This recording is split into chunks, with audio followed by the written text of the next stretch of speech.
सवाल इंडिया का में आपका स्वागत है। मैं हूं शारिक खान। तो बुलेटिन की शुरुआत संसद में चल रहे गतिरोध की खबरों से। लगातार 5वें दिन आज भी संसद में गतिरोध बना रहा और इस बीच लोकसभा में सरकार के खिलाफ अविश्वास प्रस्ताव के 2 नोटिस दिए गए। एक नोटिस कांग्रेस सांसद गौरव गोगोई ने दिया, जबकि दूसरा नोटिस 9 सांसदों वाली बीआरएस के नमा नागेश्वर राव ने दिया है। हालांकि इस नोटिस के लिए 50 सांसदों के समर्थन की जरूरत होती है और बीआरएस विपक्षी मोर्चे में भी शामिल नहीं है।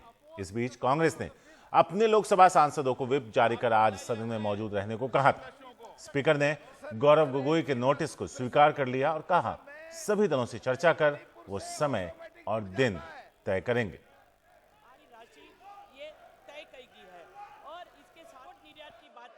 माननीय सदस्यगण, मुझे सदन को सूचित करना है कि मुझे श्री गौरव गोगोई से नियम 198 के अंतर्गत मंत्रिपरिषद में अविश्वास प्रस्ताव प्राप्त हुआ है।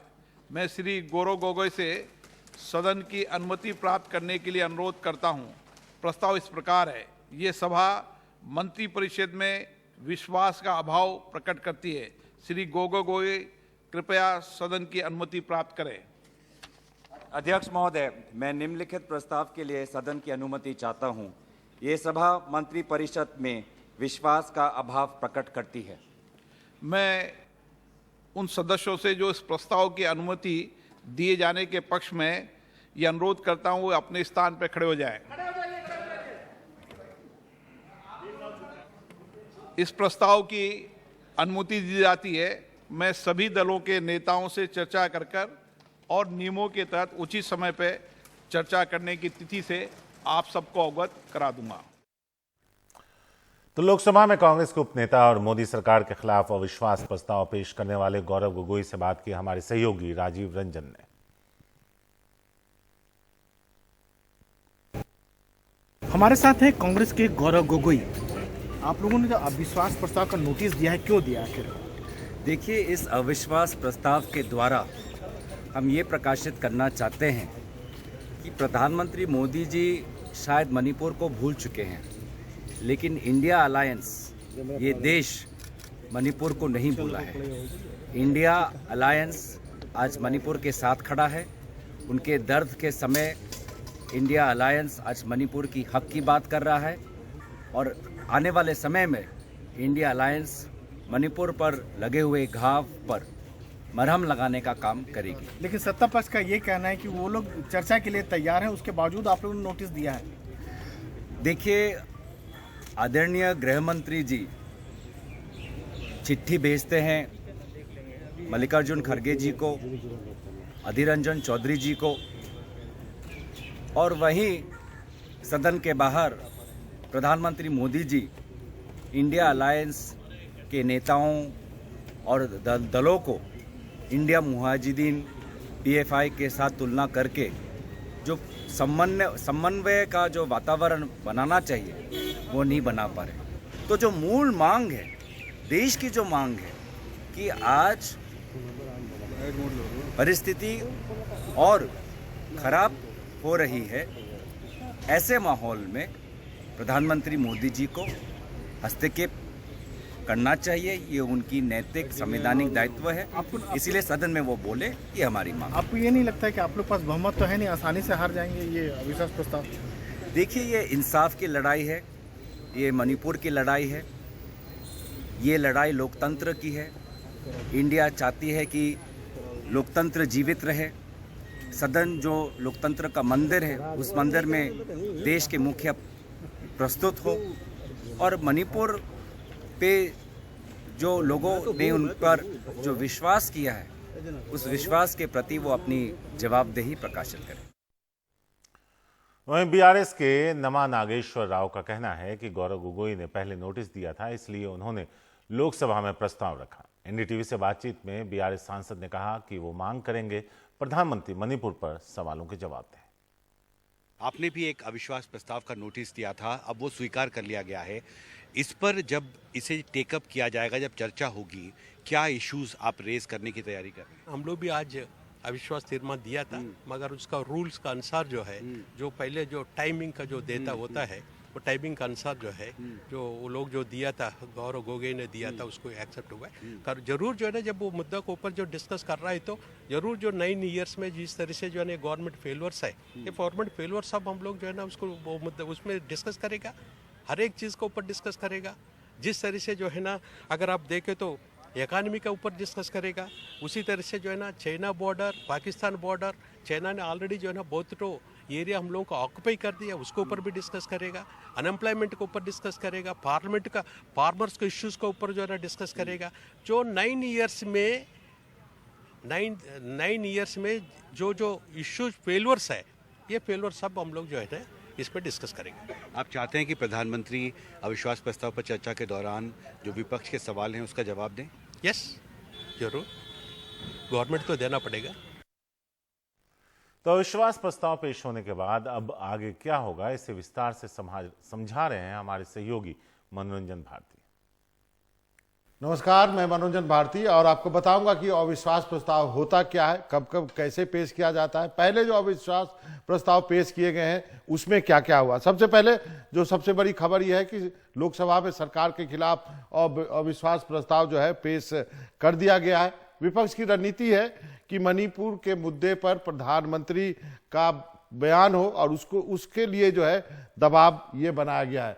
सभी दलों से चर्चा करने के बाद अब जो है समय और तारीख जो है वो स्पीकर महोदय तय करेंगे कि कब इस पर डिबेट होनी है। और इसके बाद जब तारीख और समय, यानी समय मतलब कितने घंटे की डिबेट होगी और कब होगी, ये जो है अध्यक्ष महोदय वो तय करेंगे। तो सबसे बड़ी खबर यही है कि अविश्वास प्रस्ताव जो है गौरव गोगोई ने रखा है। और अविश्वास प्रस्ताव, आपको बता दूं कि किसी भी अविश्वास प्रस्ताव के लिए जो है 50 सांसदों की जरूरत होती है। स्पीकर महोदय जो है समय और तारीख तय करेंगे। अब जो आपको बताते हैं कि कांग्रेस का जो अविश्वास प्रस्ताव है इसके पीछे कारण क्या है, विपक्ष की रणनीति क्या है। विपक्ष की रणनीति यह है कि मणिपुर के मुद्दे पर प्रधानमंत्री आकर के जो है सदन को संबोधित करें। और विश्वास प्रस्ताव जो होता है वो सरकार के खिलाफ होता है और सरकार के मुखिया होने के नाते प्रधानमंत्री को ही उसका जवाब देना पड़ेगा। सरकार के पास पूर्ण बहुमत है, इसलिए सरकार को कोई खतरा नहीं है। ये पहला मौका नहीं है। 2018 में भी इसी सरकार के खिलाफ जो है अविश्वास प्रस्ताव पेश हुआ था। टीडीपी उस वक्त ये लाई थी और आपको बता दूं कि उस वक्त सरकार के पक्ष में 325 वोट पड़े थे और विपक्ष को महज 126 वोट पड़े थे। तो इसका मतलब सरकार को कोई खतरा नहीं है। अब आपको समझाते हैं क्या प्रक्रिया होती है इस अविश्वास प्रस्ताव को। ये सिर्फ लोकसभा में लाया जा सकता है क्योंकि वो जो है पहला सदन है। कोई भी सांसद जो है अविश्वास प्रस्ताव का नोटिस स्पीकर महोदय को दे सकता है, लेकिन उसके समर्थन में 50 सांसदों के समर्थन का होना जरूरी है। सदन में वो सांसद खड़े होते हैं, स्पीकर महोदय देखते हैं और गिनती करके उनको अंदाजा हो जाता है 50 सांसद हैं या नहीं है। उसके बाद चर्चा के लिए स्पीकर साहब जो है वो समय और तारीख तय करते हैं। लेकिन ये जो समय और तारीख है कब होगा इस पे चर्चा, ये जिस दिन विश्वास प्रस्ताव लाया जाता है उसके 10 दिन के अंदर, जिस दिन पेश किया जाएगा उससे लेकर 10 दिन के अंदर ही आपको इस पर जो है चर्चा करानी पड़ेगी। और इस पर सरकार को बहुमत हासिल करना होगा। सरकार यदि बहुमत हासिल नहीं करेगी तो सरकार गिर जाएगी, सरकार यदि हारती है अविश्वास प्रस्ताव में। तो अब कब कब आया है अविश्वास प्रस्ताव, ये काफी महत्वपूर्ण है। आपको बता दूं कि 1963 में जवाहरलाल नेहरू सरकार के खिलाफ पहला अविश्वास प्रस्ताव लाया गया था। लेकिन हर बार ऐसा नहीं होता कि सरकार गिर जाती। केवल 3 ऐसे मौके आए हैं जब सरकार जो है इस मौके पे हारी है। वो पहला मौका था 1990 में, वीपी सिंह की सरकार थी, वो भी जो है वो हार गई थी, अपना नंबर पूरा नहीं कर पाए थे। 2 ऐसे मौके हैं 1997 और 1999 जब एचडी देवगौड़ा की सरकार थी। इस मौके पे मैं भी संसद में था। 1999 अटल बिहारी जी की सरकार थी, 1 वोट से हार गई थी। जो आपको याद है कि वो भी काफी चर्चित रहा था, उस वक्त भी मैं लोकसभा कवर कर रहा था। ये 2 मौके मेरे आंख के सामने गुजरे हैं लोकसभा में। और आपको बता दूं नंबर गेम क्या है जो इस वक्त लाया जा रहा है। 272 का आंकड़ा चाहिए आपको बहुमत के लिए। एनडीए के पास जो है 331 की संख्या है, जो नया अलायंस बना है जिसको इंडिया जो है उनके पास 144 है। 70 ऐसे सांसद हैं जिनके बारे में अभी मालूम नहीं है कि वो किस पाले में जाएंगे, जिसमें बीजेडी, वाईएसआर कांग्रेस है, बीआरएस भी है और 27 अन्य है। बीआरएस ने भी अपना प्रस्ताव दिया है, हालांकि उसके केवल 9 सांसद हैं, इसलिए उनका प्रस्ताव जो है वो स्वीकार नहीं किया गया है। तो ये अंगनित है, सरकार को कोई खतरा नहीं है, लेकिन जैसा मैंने कहा विपक्ष की रणनीति है कि प्रधानमंत्री आकर के बोले जवाब दें, तो निश्चित रूप से अविश्वास प्रस्ताव स्वीकार हो गया है, तो अब उसका जब जवाब होगा तो प्रधानमंत्री आकर के उनको जवाब देना पड़ेगा। दूसरी तरफ राज्यसभा में नियम 267 के तहत चर्चा की मांग पर विपक्ष खड़ा है। आज राज्यसभा के सभापति ने विपक्ष के सभी नोटिस खारिज करते हुए कहा कि नियम 176 के तहत चर्चा का प्रस्ताव पहले ही वो मंजूर कर चुके हैं। विपक्ष के भारी हंगामे के चलते दोनों सदनों की कार्यवाही रोकनी पड़ गई थी, हालांकि बाद में कार्यवाही फिर शुरू हुई। आखिर क्या है नियम 267, इसके बारे में आपको विस्तार से बताते हैं, फिर नियम 176 के बारे में भी बताएंगे। राज्यसभा सांसद दे सकता है नोटिस, पहले से तय काम रोककर चर्चा का प्रस्ताव होता है। राष्ट्रहित से जुड़े गंभीर महत्वपूर्ण मसले पर चर्चा की मांग होती है। प्रस्ताव पर चर्चा के बाद वोटिंग का भी इसमें प्रावधान है। राज्यसभा में सरकार के पास स्पष्ट बहुमत नहीं है। वहीं 176 नियम के तहत जब चर्चा की बात केंद्र सरकार कर रही है तो उसमें क्या ये बताते हैं, किसी विशेष मुद्दे पर अल्पकालिक चर्चा की अनुमति। चर्चा 2.5 घंटे से ज्यादा नहीं हो सकती। कोई भी सदस्य चर्चा का नोटिस दे सकता है। नोटिस के साथ कारण बताना जरूरी, कम से कम 2 और सदस्यों का समर्थन जरूरी। सदन के नेता तय करते हैं तारीख और समय। चर्चा के बाद वोटिंग का प्रावधान इसमें नहीं। वहीं राज्यसभा में नेता प्रतिपक्ष मल्लिकार्जुन खड़गे का कहना है कि वो सदन में अपनी बात कहने के लिए उठे तो उनका माइक बंद कर दिया गया। यह उनके विशेषाधिकार का हनन है। उन्होंने कहा, मेरा अपमान हुआ है, मेरे आत्मसम्मान को ठेस पहुंची। जब मैं बोल रहा हूं, मेरा माइक अचानक बंद करना यह मेरा प्रिविलेज है। अब उसको प्रिविलेज को धक्का, मेरा अपमान हुआ है। मेरे रेस्पेक्ट को आप मेरे सेल्फ रेस्पेक्ट को उन्होंने चैलेंज किया है और सरकार के इशारे पे अगर सदन चला तो मैं समझूंगा साहब डेमोक्रेसी नहीं है। Nothing will go on record.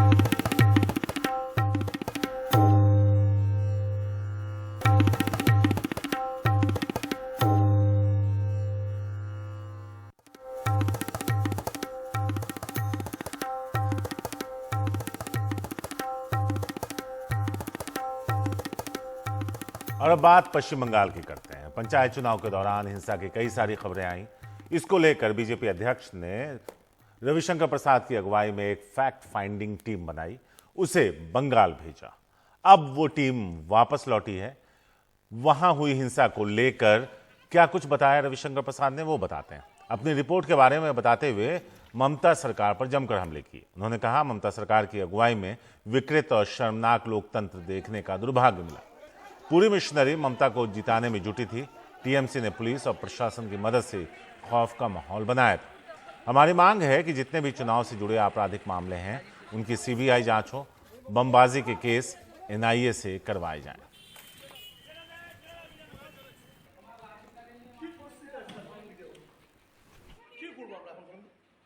हमें ममता सरकार की अगुवाई में एक बहुत ही विकृत और शर्मनाक लोकतंत्र देखने का दुर्भाग्य मिला। आप सभी जानते हैं कि ग्राम पंचायत का चुनाव वो संविधान की एक मर्यादा है। संविधान के अंतर्गत फर्स्ट टायर ऑफ इलेक्शंस है वो, और उसका एक चुनाव आयोग होगा, ये भी संविधान में प्रावधान है। तो आज क्या ग्राम पंचायत, क्या नगर निगम, क्या जिला परिषद, क्या विधानसभा, क्या लोकसभा, इन सभी संस्थाओं के बारे में संविधान में ही प्रावधान है। और उसके बावजूद इस तरह की हिंसा हुई, ये बहुत दुर्भाग्यपूर्ण है। तो कोर्ट के इतने आदेश को हमने इसमें कोर्ट किया है, इन सबों के बावजूद इतनी हिंसा हुई, तो ये हमारे लिए बहुत ही पीड़ादायक था। कई लोग मारे गए, हम लोग उनसे मिले, हम लोग जैसा बताया नॉर्थ बंगाल भी गए थे, साउथ बंगाल भी गए थे, डिटेल्स इसमें लिखा हुआ है। लेकिन कई लोग जो मारे गए, उनकी विधवाएं जब हम लोग उससे मिलकर रोती थीं, तो हम सबों के लिए बड़ा ही हृदय विदारक दृश्य था। It was a pathetic scene for us. तो मित्रों, हमने कहा कि आपके सामने ये विस्तार से रख दें। कमेटी का पूरा ईमानदारी से मानना है कि इतनी बड़ी हिंसा हुई। हां, आप लोगों ने कई स्टिंग ऑपरेशन किया और बम का दिखाया कि ऐसा बम का व्यापार चल रहा था वहां पर। पैसा फेंको, माल ले, बिल्कुल फ्रीली अवेलेबल। तो हम लोगों ने एक अनुशंसा की है कि जितने भी आपराधिक मामले चुनाव संबंधित हैं, ये सबकी जांच सीबीआई से करवाई जाए। और दूसरा, चूंकि बम का भी बहुत केस है, तो ये शेड्यूल्ड ऑफेंस है, और जितने भी बमबाजी के केस हैं उनकी जांच एनआईए से कराई जाए। मणिपुर में कड़ी सुरक्षा के बीच करीब 4000 फैब्रिकेटेड घरों को बनाने का काम शुरू हुआ है। इम्फाल के अलावा थाउबस और विष्णुपुर में ये घर बनाए जा रहे हैं। ये घर उन लोगों को दिए जाएंगे जिनके घर हिंसा की भेंट चढ़ गए। इसी पर ज्यादा जानकारी दे रहे हैं हमारे सहयोगी रतनदीप चौधरी। मणिपुर में जबकि एक तरफ हिंसा अभी भी रुकने का नाम नहीं ले रही है, अभी भी घटनाएं हो रही हैं, जो कि हिल रीजन है और जो वैली रीजन है उसके बॉर्डर एरियाज में अभी भी आगजनी की घटनाएं, फायरिंग की घटनाएं हो रही है। और इसके बीच जो बड़ी घटनाएं हैं वो कम हुई हैं, और इसके चलते अब केंद्र सरकार और राज्य सरकार दोनों ही इस कोशिश में जुटी हुई है कि स्थिति को धीरे धीरे से सामान्य किया जाए। और इसी पहल के अंतर्गत अब राज्य सरकार, केंद्र सरकार की मदद से जो लोगों के घर पूरी तरह से उजड़ गए हैं, पूरी तरह से बर्बाद हो गए हैं, उनके लिए राज्य सरकार और केंद्र सरकार रहने के लिए अब एक स्कीम लाई है। उसमें प्री फैब्रिकेटेड घर इनको दिया जाएगा। ये लोग रिलीफ कैंप में हैं, 50,000 से भी ज्यादा लोग। राज्य सरकार के सूत्रों के मुताबिक राज्य में कम से कम 5000 ऐसे घर हैं जिनकी तबाही हुई है, और अब पहले चरण में 4000 घर बनाए जाएंगे। और इसके लिए एक डेडलाइन भी रखा गया है, 15 अगस्त के अंदर राज्य के जो अधिकारी है ये यही कह रहे हैं, और इसलिए काम बहुत जोर शोर से चल रहा है। 3 जिले में ये घर बन रहे हैं, थौबाल, बिष्णुपुर और इंफाल ईस्ट, और इसके बाद सेकंड फेज में जो हिल डिस्ट्रिक्ट्स है वहां पे भी बनेंगे। और राज्य सरकार के द्वारा ये कहा गया है, राज्य के मुख्यमंत्री एन बीरेन सिंह ने इसको एक प्रायोरिटी के हिसाब में लिया है। और ये जो प्री फैब्रिकेटेड मटेरियल के साथ घर बनाया जा रहा है, जो कि बहुत जल्दी बन जाते हैं, इसमें एक रूम रहेगा, एक किचन रहेगा, पाइप वाटर रहेगा और इलेक्ट्रिसिटी सप्लाई भी रहेगी। और इसके साथ उस इलाके में एक पॉन्ड भी खोदा जाएगा, जहां की डोमेस्टिक यूज और डोमेस्टिक एनिमल्स के लिए भी लोग यूज कर सकते हैं। और इसी तरह लोगों को वहां पे बसाने की एक पहल है राज्य सरकार और केंद्र सरकार की। और 15 अगस्त के पहले, जो कि स्वाधीनता दिवस है, उस दिन के पहले ये काम खत्म करने की एक डेडलाइन के ऊपर भी काम कर रहे हैं। और जो सूत्रों के मुताबिक हमें खबर लग रही है कि ये एक latest pre fabricated house building technology को इसमें यूज किया गया है, ताकि जल्दी से ये घर बन जाए। और जो हिल एरियाज हैं वहां पे भी दूसरे चरण में ये बनाया जाएगा। और राज्य में जो जिस तरह की भयानक हिंसाएं हुई है, वहां पे जिस तरह से लोग दोनों ही तरफ प्रभावित हुए हैं, उन लोगों को अब राहत पहुंचाने के लिए धीरे धीरे से राज्य सरकार और केंद्र सरकार कदम उठा रही है। जबकि मणिपुर में अभी भी 2 महीने से भी ज्यादा समय बीत गया है, जबकि छिटपुट घटनाएं अभी भी हो रही है।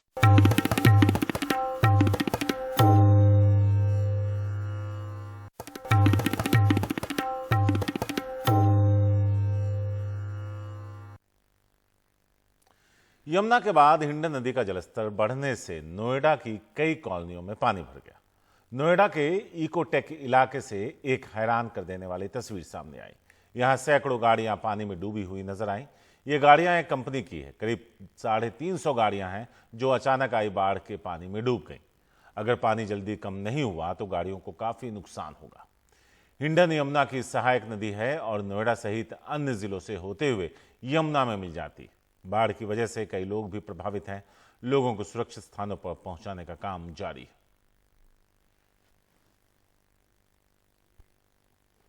तो मंगलवार को ग्रेटर नोएडा की तस्वीर के जो आए हैं वो वायरल हुई तस्वीर, जिसमें बहुत सारी गाड़ियां डूबी हुई हैं। ये ग्रेटर नोएडा का पुराना सूतियाना गांव है। हिंडन किनारे पड़ने वाले इस गांव में परसों से पानी भरा है। ग्रेटर नोएडा के पुराना सूतियाना गांव से शरद शर्मा की ये रिपोर्ट। मैं ग्रेटर नोएडा के पुराना सुतियाना गांव में हूं। मंगलवार को यहीं पर एक यार्ड में खड़ी हुई गाड़ियों की तस्वीरें वायरल हुई थी। पानी बहुत ज्यादा भरा हुआ था और 300-400 गाड़ियां जो थी वो वहां खड़ी हुई थी, डूबी हुई थी। आज यहां स्थिति यह है कि उस यार्ड तक जाना भी संभव नहीं है, क्योंकि इतना ज्यादा पानी इस इलाके में आ गया है। मैं जिस जगह पे खड़ा हुआ हूं, यहीं से दाहिनी तरफ कुछ ही दूरी पर वो ओला कंपनी का यार्ड है, जहां पर 300-400 गाड़ियां खड़ी हुई थी और पानी वहां पर भर गया था। और उसके ठीक पीछे हिंडन नदी है, वो हिंडन नदी जिसमें इन दिनों बाढ़ आई हुई है। और हिंडन नदी में बाढ़ के चलते पानी जो था वो उस यार्ड में भरा और आसपास के सारे खेतों में, ये सारे खेत हैं, देखिए जो दिखाई दे रहा है यहां पर, ये खेत हैं, तो खेतों में भी पानी भर गया। और खेतों के बीच में ही वो ओला कंपनी का यार्ड था जिसमें गाड़ियां खड़ी हुई थी। सारी की सारी गाड़ियां जो हैं डूब गई हैं। और आज ये हालात हैं कि उस जगह तक, उस ओला कंपनी के यार्ड तक भी पहुंचना संभव नहीं है। चारों तरफ इतना ज्यादा पानी हिंडन नदी में बाढ़ के चलते आ गया है। यहां पर केवल गाड़ियां ही नहीं डूबी हैं, बल्कि किसानों के खेत और उनके घर भी डूब गए हैं। आपका क्या नाम है जी? सर पप्पू मौर्य जी।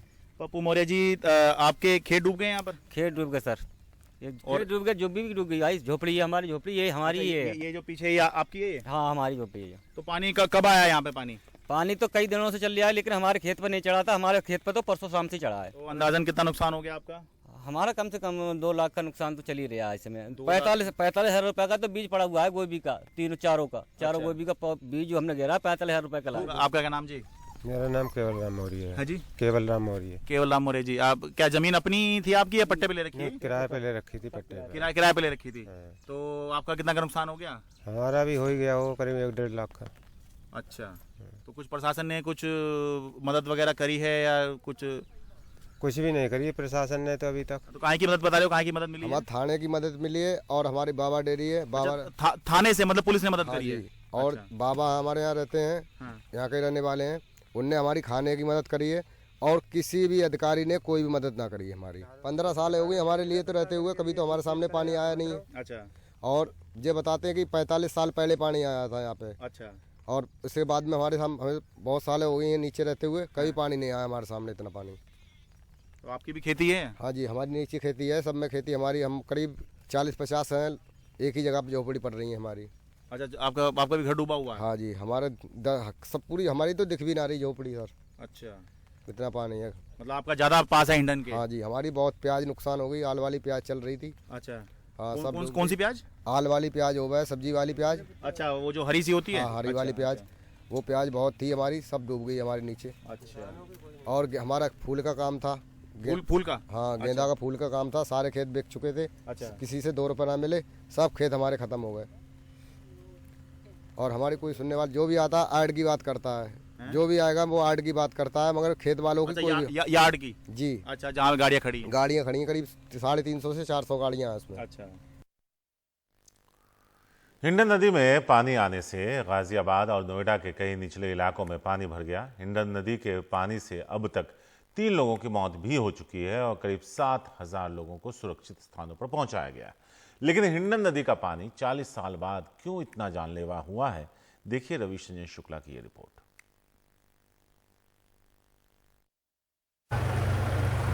किसी को खाना, दूध अथवा पानी की आवश्यकता हो तो अपनी बालकनियों पे आ जाएं।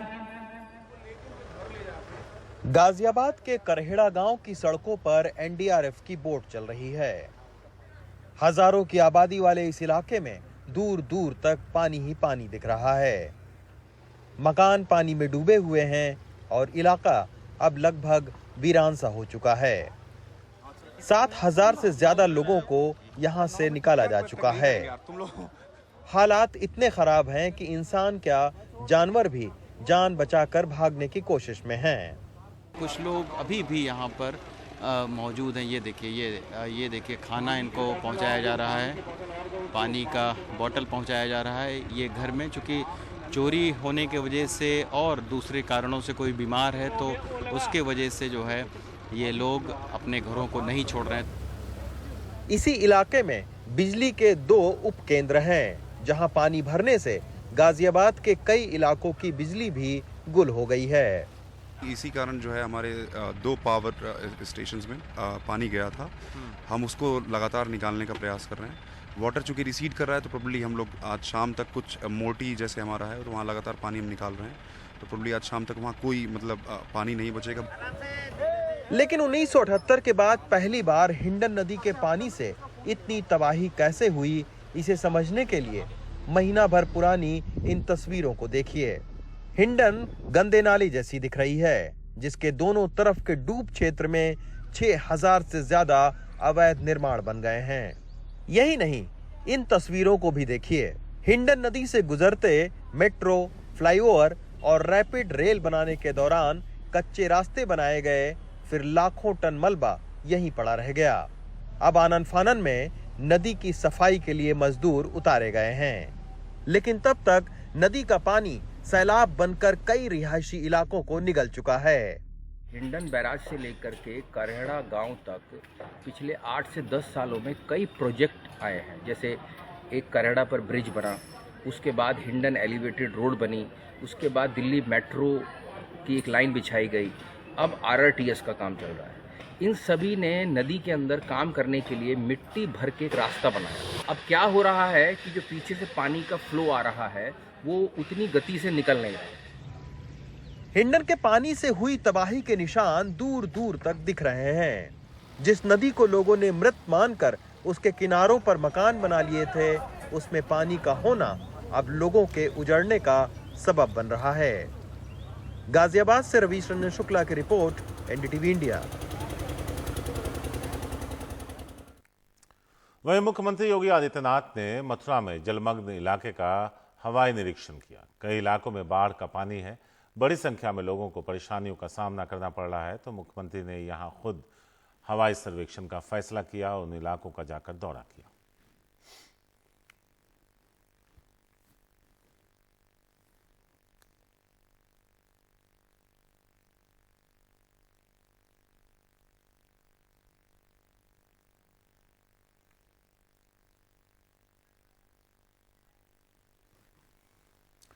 वहीं हिमाचल प्रदेश के कुल्लू जिले में मलाना 2 डैम से पानी रिसने से निचले इलाकों को खतरा पैदा हो गया।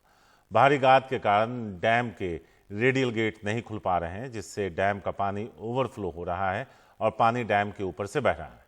इस वजह से डैम टूटने का भी खतरा पैदा हो गया है। निचले इलाके के गांव को अलर्ट किया गया है, कई इलाकों को खाली भी कराया गया है।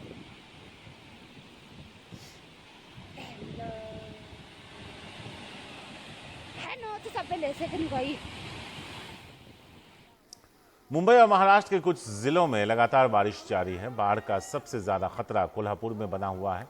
राधानगरी क्षेत्र में झमाझम बारिश की वजह से आज बांध पूरी क्षमता से भर गया। आज सुबह बांध के स्वचालित गेट 5 और 6 खोल दिए गए और बिजली उत्पादन के साथ वहां की नदी में 4256 क्यूसेक डिस्चार्ज हो रहा है। प्रशासन ने बाढ़ प्रभावित गांवों को अलर्ट कर दिया है और सुरक्षा के तहत सभी को वहां से हटने का नोटिस भी जारी कर दिया है।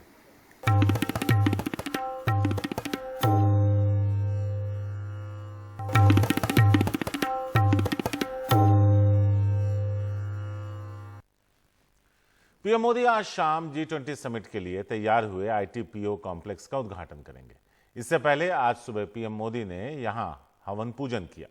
शाम 6:30 बजे प्रधानमंत्री दोबारा ITPO कॉम्प्लेक्स पहुंचेंगे और उसका उद्घाटन करेंगे। इस दौरान G20 का टिकट और सिक्का रिलीज किया जाएगा। शाम 7 बजे के बाद पीएम लोगों को संबोधित करेंगे। इस कॉम्प्लेक्स को 2700 करोड़ की लागत से तैयार किया गया है, जिसमें एक साथ 7000 लोग बैठ सकेंगे। तो उसमें भी बाढ़ में कागजों पर नजर आते हैं जिन पर हस्ताक्षर। दिल्ली के प्रगति मैदान में ITPO कॉम्प्लेक्स के अंदर बना ये अंतर्राष्ट्रीय कन्वेंशन सेंटर है और ये दुनिया के टॉप 10 कन्वेंशन सेंटर में से एक है। जो ये ITPO कॉम्प्लेक्स है यानी international trade promotion organisation complex जो है वो इसको पूरा एक रिन्यू किया गया है। इसमें पहले कई सारे हॉल्स थे जहां हॉल में जो है वो इंटरनेशनल ट्रेड फेयर टाइप के जो आयोजन हैं वो होते थे, लेकिन उसके बाद में अब इसको पूरी तरीके से एक नया रूप दे दिया गया है। और ये जो बड़ी सी आप अंडाकार एक इमारत देख रहे हैं, यही इंटरनेशनल कन्वेंशन सेंटर है जिसका प्रधानमंत्री नरेंद्र मोदी ने आज धार्मिक अनुष्ठान किया है और शाम को तकरीबन 6:30 बजे इसको राष्ट्र को समर्पित करेंगे। ये कहा जा रहा है कि इस कन्वेंशन सेंटर में G20 के राष्ट्राध्यक्षों की बैठक भी होगी और इसको नए भारत के हिसाब से अत्याधुनिक तरीके से बनाया गया है। इस कन्वेंशन सेंटर से जुड़ी हुई भी इमारतें हैं, जो एम्फी थिएटर है उसमें उसको बनाया गया है और ये कहा जा रहा है कि 3 PVR के मुकाबले इतना बड़ा है कि इसमें 3 PVR थिएटर्स आ जाएं, इतना बड़ा है वो। तो आप समझ सकते हैं कि अभी तक तमाम सारे अंतर्राष्ट्रीय आयोजन यहाँ पर होते थे। अब बदलते वक्त के साथ में इन बदलती इमारतों को बनाया गया है और इसमें छोटे भी जो मीटिंग हैं उनको करने के लिए स्लाइडिंग जो है वो एक तरीके से आप उसको स्लाइड करके दरवाजे को छोटा आयोजन भी कर सकते हैं। इस तरीके की सहूलियत इसमें दी गई है। ये भी कहा गया है कि बॉलरूम भी जो है वो इसमें 8 बॉलरूम बनाए गए हैं, उसमें भी आयोजन हो सकता है। तो जितने भी सांस्कृतिक आयोजन, कोई कंपनी अपने प्रमोशन के लिए जो आयोजन होता है वो सारा उस हिसाब से डिजिटल जो आयोजन है उसको भी यहाँ पर किया जा सकता है। तो ये एक हिसाब से इस पूरे कन्वेंशन सेंटर को बनाया गया है।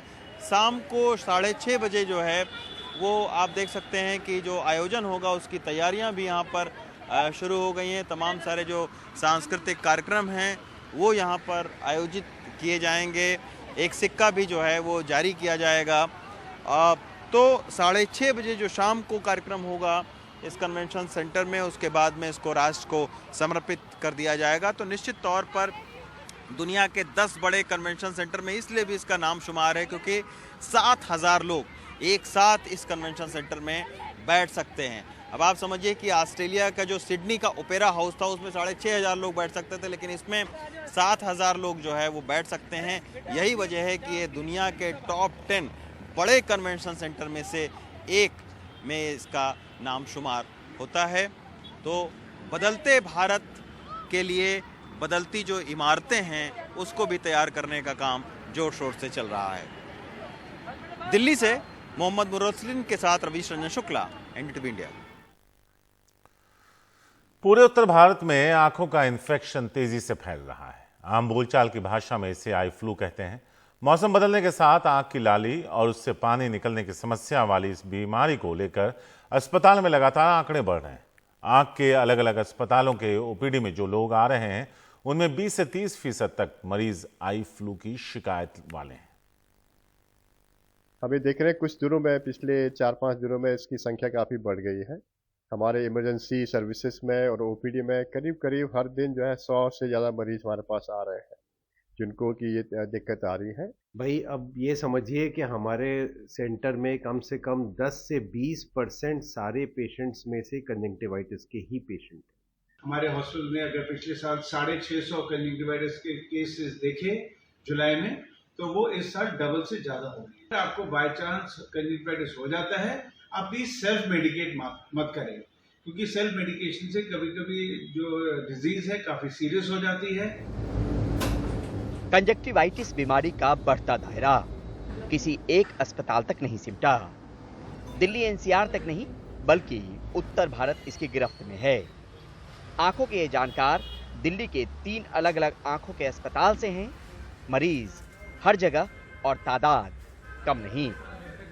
जो एक वायरल इन्फेक्शन है, रैपिडली स्प्रेड करता है आदमी से आदमी के लिए, और कभी कभी इसके ऊपर जो है बैक्टीरियल इन्फेक्शन भी सुपर एडेड हो सकता है, जिसके कारण से आपको बहुत सारे डिस्चार्ज आते हैं, आँख चिपक जाती है और पलकों में सूजन आ जाती है। पूरे नॉर्थ इंडिया में, दिल्ली में ही नहीं, पूरे नॉर्थ इंडिया में इसका प्रकोप काफ़ी ज़्यादा फैल रहा है।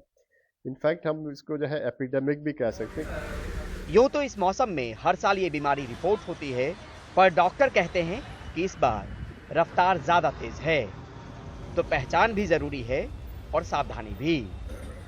लक्षण ये है कि जहां खुजली और पानी आना शुरू हुआ, शीशे में आपने देखा आंख हल्की हल्की लाल होनी शुरू हो गई है, आप सुबह सो के उठे तो आंख में कीचड़ मौजूद है, इसका मतलब है भाई मामला गंभीर है। सावधानी वही है कि भाई एक तो काला चश्मा लगा लें या कोई भी चश्मा और लगाते हैं जिससे कि आपका हाथ बार बार आंख पे ना जाए। टिश्यू का एक डब्बा अपने पास रखिए, सैनिटाइजर हाथ में लेके चलना है, कभी भी आप किसी और से, और आजकल नमस्कार का जमाना है भाई।